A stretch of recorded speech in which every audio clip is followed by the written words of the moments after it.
Have you ever heard the expression, "It's a banner day"? When someone says, "It's a banner day," they mean it's the best day ever. It's a day that is so good you could fly a banner to celebrate it. Lots of churches hang banners inside their buildings. They're more than just decoration. They have meaning. You might have some in your church. A banner can also be called a flag or a standard.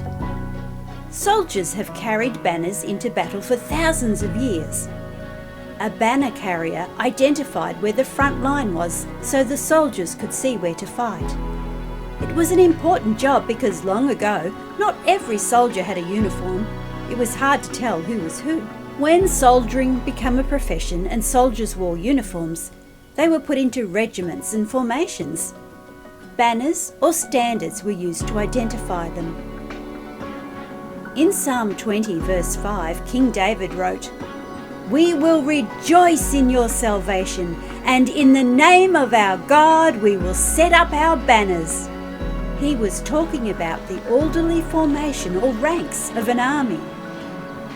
Banners were used as a rallying point, the place to gather, and a way to communicate.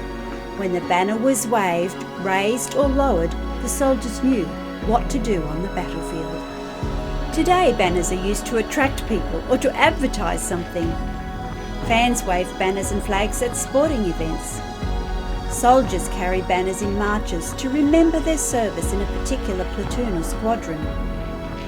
Some banners are used for celebrations, like a happy birthday banner at a party or a just married banner on a car. In the Old Testament, God told Moses to use banners. The 12 tribes of Israel were in family groups named after the 12 sons of Jacob. Each tribe had their own banner assigned to them so they could be recognized. Every banner or standard of the tribe was a particular color and had an emblem or symbol. One day Moses built an altar and called it, "The Lord is my banner." Here's why. A group of desert nomads known as the Amalekites came up behind the traveling Israelites and started attacking the weak and elderly people traveling at the back of the convoy. Moses told a young tough leader called Joshua to choose some strong fighting men to go out and fight the Amalekites the following day. The next day they set off. Moses told them that he would stand on top of a hill with the staff of God held high in his hands. Moses, along with Aaron and a leader called Hur, went to the top of a hill to call on God's power in the battle. Moses held his hands up. While Moses' hands were held high, Joshua and his men began winning the battle. But as Moses got tired and lowered his hands, the enemy started winning. As Moses became exhausted, Aaron and Hur sat him on a large stone and helped him keep his hands high. They supported him all through the day until sundown. Joshua and his men fought victoriously all through the day as Moses' hands were kept high. That evening, the battle was finally won.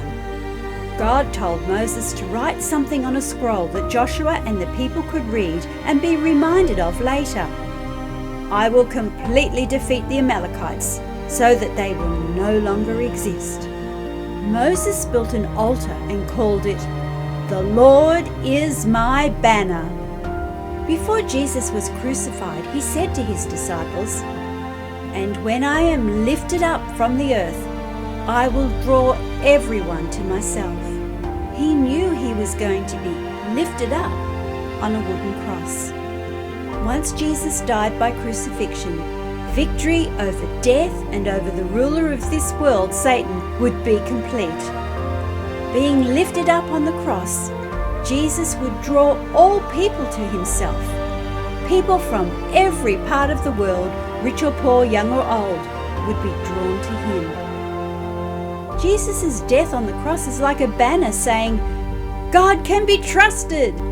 Look what God has done." God gives us the victory. If you accept Jesus as your Lord and Savior, you'll be lifting him up as a banner over your life.